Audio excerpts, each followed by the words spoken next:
Hey, what's up? Welcome back to another edition of the Mandatory Live. This time, we're going to be breaking down what we saw this weekend between Anthony Joshua and Daniel Dubois. We're going to get into all of that. Before we do, though, make sure to hit that like and subscribe button. Also, follow us on our social media channels. We're at the Mandatory TKO. And if you got a couple of minutes, of course, you can always leave a rate and review. Also, give us a 5-star because that helps the channel grow. I think this is the most interesting factor of it all.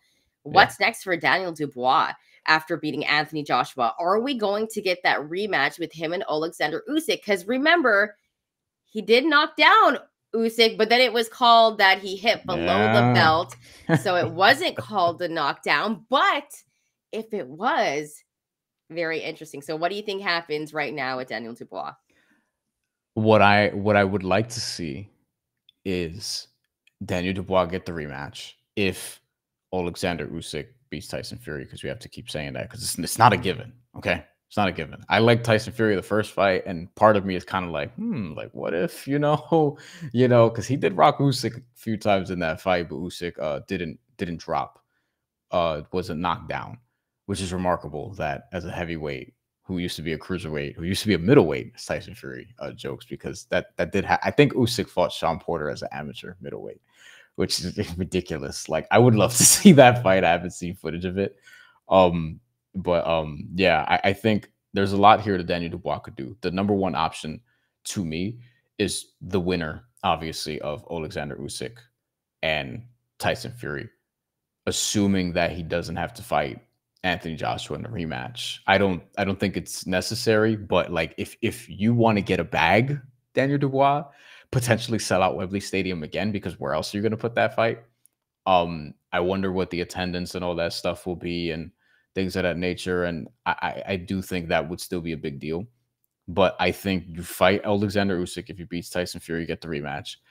And then you would hopefully get Tyson Fury versus Anthony Joshua, on a separate card. That would be a big deal, big money maker, etc., all those things. Now, if Tyson Fury beats Alexander Usyk, wouldn't you love to see Daniel Dubois versus Tyson Fury? I would love it. I think Daniel Dubois has so many options. The number one option, of course, is fighting the winner of Alexander Usyk and Tyson Fury. I think we would all love to see another rematch, though, with Alexander Usyk and Daniel Dubois. I'm sure Daniel Dubois would want that as well. And I also think that there's some other names, like if he doesn't have the rematch with Anthony Joshua. But if I'm Dubois and I'm thinking about business, I'm taking that rematch with AJ because Usyk still has to fight Tyson Fury. I'm going to keep busy and I'm going to take that rematch. Then I'm going to fight the winner of Usyk and Fury. and which I would hope it would be Usyk again. And I think it will be. That's how I'm going to be betting, just saying it right now early. But there's also some other interesting names, Brian, like Martin Bakole. I was thinking of that. Because Zhilei Zhang. Like, there are so many different fights that could be made that Daniel Dubois, and I think the performance that he had has elevated him into being a superstar. Like, that performance is a superstar performance, and it's just, he doesn't like scream superstar because he's so chill. So that's why I love it for him even more. Me too. I mean, like I saw the video of him hugging his dad after the win too. It was just, come on, man, that was just so cool to me. Because I would definitely hug my dad if I had accomplished anything like 1/10 of that. Listen, Daniel Dubois, I think he should fight the winner of that fight. But since it's September and we're not going to see Usyk Fury 2 until, is that December or is it November? I think it's December again. So chances are you're probably going to be waiting around until next summer, the earliest, for whoever wins that fight, for that to be made, unless the winner is going to turn around and fight in like April, May. So, which means you have time to take a fight in the meantime. If it's not Anthony Joshua in a rematch, which if I'm Anthony Joshua, I get it. But like, for health reasons, do you really want to run into that rematch? Like the streak that he just went on. Okay, cool. Like, by the way, Jesus, superstars could have many flaws in this sport in particular. Like, a lot of these dudes have flaws. The only flawless boxer is probably Terrence Crawford. Maybe Naoya in a way, though we've seen him get dropped as well. Maybe Alexander Usyk, but they're the top 3 pound for Usyk pound. got dropped as well. Yeah, right. By Like, Dubois. I don't know. It's like you have to have flaws. you have to. No one knows Everybody does. perfect. Like that makes no sense. I got flaws. You got flaws. Like, it is what it is. But like it even in the fight game. So yeah. Yeah. But just to wrap it up, I think if Daniel Dubois takes and I'm not using this in a pejorative manner, but a stay busy fight in between fighting the winner of Alexander Usyk and Tyson Fury, that's not Anthony Joshua. Martin Bakole is an interesting one. It'll be an all action fight, which would be risky, but I mean, I'd be down though, but they love Bakole in the UK as well. Yeah. But also they're like Zhile Zhang is kind of an interesting one. F.A. Jogba. There's names that Daniel Dubois could fight before getting into the winner of Usyk and Fury, but it is risky because all of those guys could possibly beat him. I think we talk about Zhile. I think Joseph Parker deserves an opportunity as somebody. I think he only has the interim title for the WBO, which would actually put him in line to fight the Fury Usyk winner potentially. But we'll see how the sanctioning bodies sort of address that.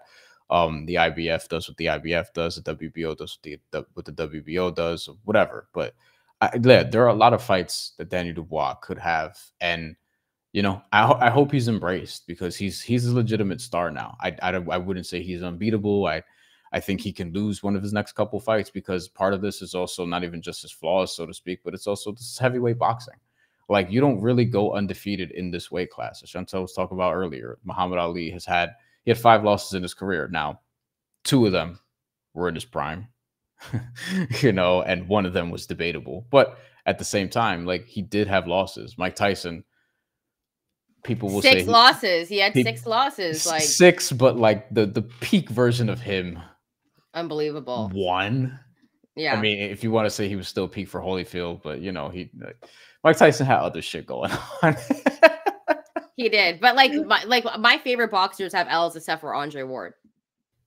And people will say maybe he retired too early. People will say that he lost to Sergey Kovalev. For sure. But there's always those knocks on people's resumes. Canelo has many. I'm a Felix Trinidad guy. Yeah, and he got his ass whooped by Bernard Hopkins, but he beat damn near everybody else. It's true, but he wasn't afraid to get into the ring with people. So that's why I don't care about losses. I've never been a boxing fan where I'm like, this person has a loss, but it's because Mayweather had that O, that everyone wants to keep the O. And it's just, I hate that we are still kind of essentially in that era of thinking that way. I hate it, but let's get to some comments. Jesus. Dubois versus Bakole. I think that's one that a lot of people would definitely be interested in.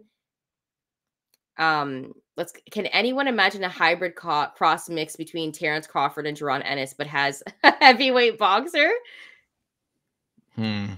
Interesting. It's funny because I was like, is that Tyson Fury? But I was I don't think so. Not quite. Different style.